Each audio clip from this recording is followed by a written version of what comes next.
Bismillahirrahmanirrahim. Assalamualaikum warahmatullahi wabarakatuh.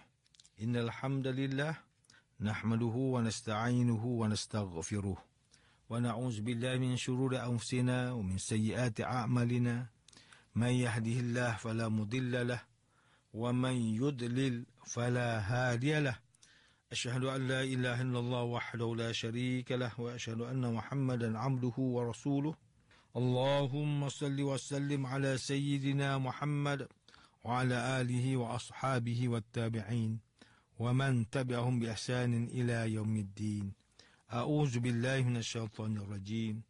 Ya ayyuhalladzina amanu taqullaha haqqa tuqatih wa la tamutunna illa wa antum muslimun. Amma ba'd. Yang berusaha Tuan Haji Ahmad Nazri Muhammad Yusof selaku penerbit rancangan tafsir Al-Quran dan seterusnya sidang pendengar yang dirahmati Allah Subhanahu wa taala. Alhamdulillah, syukur pada Allah Subhanahu wa taala kita dapat bersama dalam slot tafsir bersama saya Profesor Dr. Muhammad Najib bin Abdul Qadir dari Pusat Kajian Al-Quran dan As-Sunnah Fakulti Pengajian Islam Universiti Kebangsaan Malaysia. Tuan-tuan, puan-puan para pendengar yang dimuliakan, pada hari ini kita akan menyambung kembali rancangan tafsir Al-Quran bagi siri ke-67. InsyaAllah pada kali ini kita akan membincangkan mengenai pentafsiran ayat ke-74 surah Al-Anfal. A'udzu billahi minasyaitonir rajim. Bismillahirrahmanirrahim. والذين آمنوا وهاجروا وجاهدوا في سبيل الله والذين آووا ونصروا أولئك هم المؤمنون حقا لهم مغفرة ورزق كريم. Dan orang yang beriman dan berhijrah serta berjihad pada jalan Allah untuk membela Islam.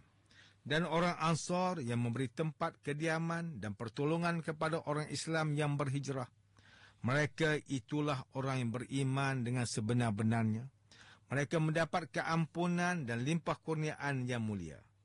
Sidang pendengar yang dirahmati Allah, Profesor Dr. Muhammad Quraish Shihab melalui kitabnya Tafsir Al-Misbah menyatakan bahawa ayat ke-74 surah Al-Anfal ini menjelaskan mengenai kedudukan orang yang beriman kepada Allah dan Rasulnya, serta berjihad ke Madinah dan berjihad pada jalan Allah, sebagaimana keadaannya yang dijelaskan sebelum ini.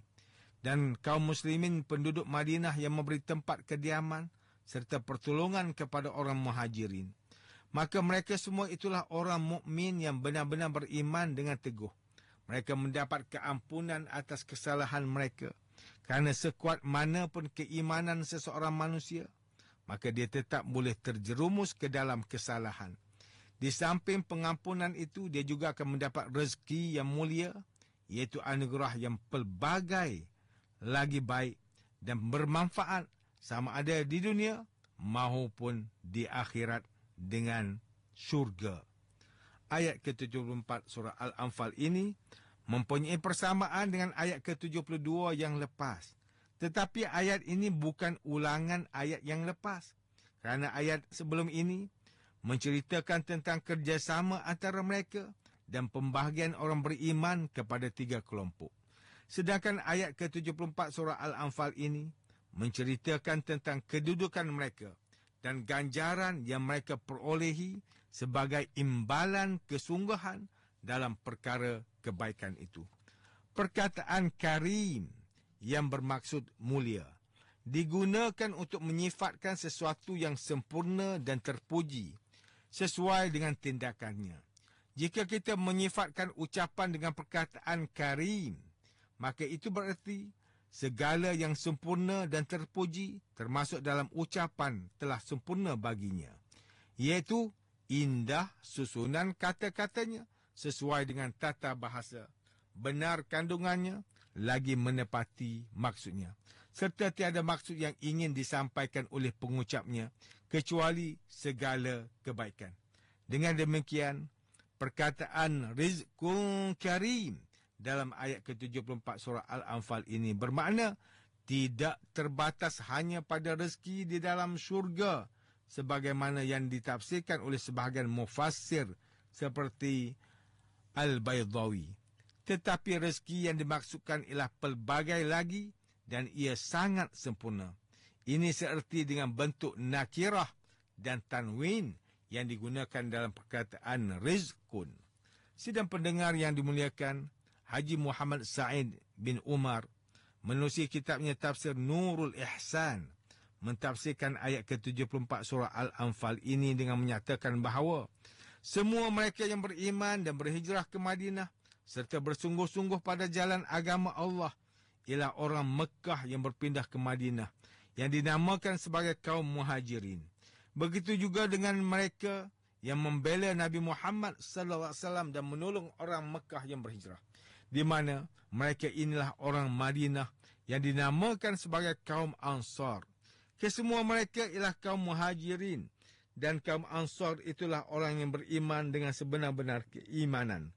Sesungguhnya bagi mereka itulah keampunan daripada Tuhan mereka dan rezeki yang mulia dalam syurga, bahkan tiada kepayahan, kepenatan dan fitnah padanya.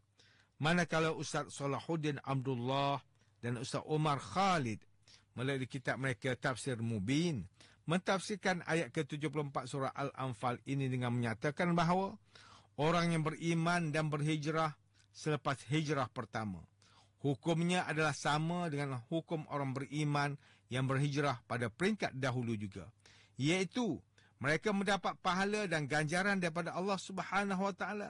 Kemudian mereka berhijrah dan berjihad bersama-sama kamu, maka mereka itu termasuk dalam golongan kamu. Dalam pada itu, orang yang mempunyai pertalian kerabat sebahagiannya lebih berhak ke atas sebahagian yang lain dalam membantu dan mewarisi atau diwarisi harta benda mereka menurut hukum Allah. Sesungguhnya Allah Ta'ala maha mengetahui akan setiap sesuatu. Ulama mufassir menyatakan bahawa ayat ke-74 surah Al-Anfal ini menasahkan, iaitu membatalkan hukum harta pusaka antara kaum muhajirin dan kaum ansar yang tiada hubungan kerabat. Manakala menurut kitab Tafsir Inspirasi, ayat ke-74 surah Al-Anfal ini menjelaskan bahawa iman itu melahirkan sikap tolong-menolong. Orang yang beriman dan berhijrah serta berjihad di jalan Allah dan orang yang memberi tempat kediaman dan memberi pertolongan kepada orang muhajirin, mereka itulah orang yang benar-benar beriman. Mereka mendapat keampunan dan rezeki yang mulia. Orang beriman yang sudah mengorbankan segalanya di jalan Allah, mereka telah membuktikan keimanan mereka dengan sebaik-baiknya dalam perbuatan.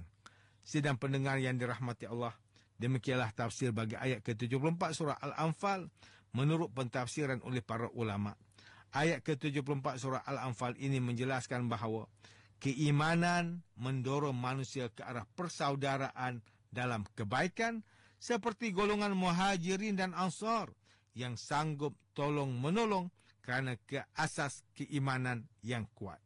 Tetapi masyarakat pada hari ini saling bersaing antara satu sama lain dan memberi dan sentiasa mencari punca perbalahan.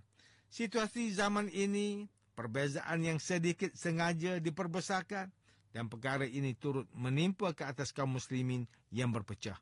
Oleh sebab itu, Nabi sallallahu alaihi wasallam menyebut bahawa orang yang memutuskan pertalian persaudaraan tidak akan masuk ke dalam syurga berdasarkan kepada sebuah hadis yang sahih daripada Jubair bin Mut'im radhiyallahu anhu bahawa Nabi sallallahu alaihi wasallam bersabda, la yadkhulul jannata qati', tidak masuk ke dalam syurga orang yang memutuskan silaturrahim. Hadis riwayat Imam Bukhari.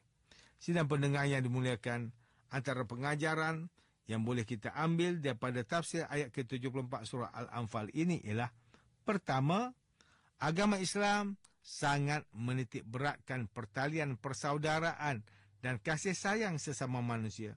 Ini kerana Allah Subhanahu Wa Taala menyatakan dengan jelas dalam Al-Quran bahawa orang yang beriman itu adalah bersaudara. Firman Allah Ta'ala dalam surah Al-Hujurat ayat ke-10, Innamal mu'minuna ikhwatun fa aslihu baina akhawaikum wattaqullaha la'allakum turhamun. Sesungguhnya orang yang beriman itu adalah bersaudara, maka damaikanlah di antara dua saudara kamu yang bertengkar itu, serta bertakwalah kepada Allah supaya kamu beroleh rahmat. Kedua, Allah Subhanahu wa taala memberi kelebihan kepada orang yang memelihara persaudaraan dan silaturrahim. Daripada Anas bin Malik bahawa Rasulullah sallallahu alaihi wasallam bersabda, "Man ahabba an yubsata lahu fi rizqihi wa yunsa'a lahu fi asarih falyasil rahimah." Sesiapa ingin dilapangkan baginya rezekinya dan dipanjangkan untuknya umurnya, hendaklah dia menyambung silaturrahim. Hadis riwayat Al-Bukhari. Sidang pendengar yang dirahmati Allah, sekian sahaja rancangan tafsir Al-Quran pada hari ini. Semoga kita semua mendapat manfaat daripada perbincangan ilmu ini. InsyaAllah, mudah-mudahan kita akan bertemu lagi pada siri rancangan tafsir Al-Quran yang akan datang. Wabillahi taufiq wal hidayah. Wassalamualaikum warahmatullahi wabarakatuh.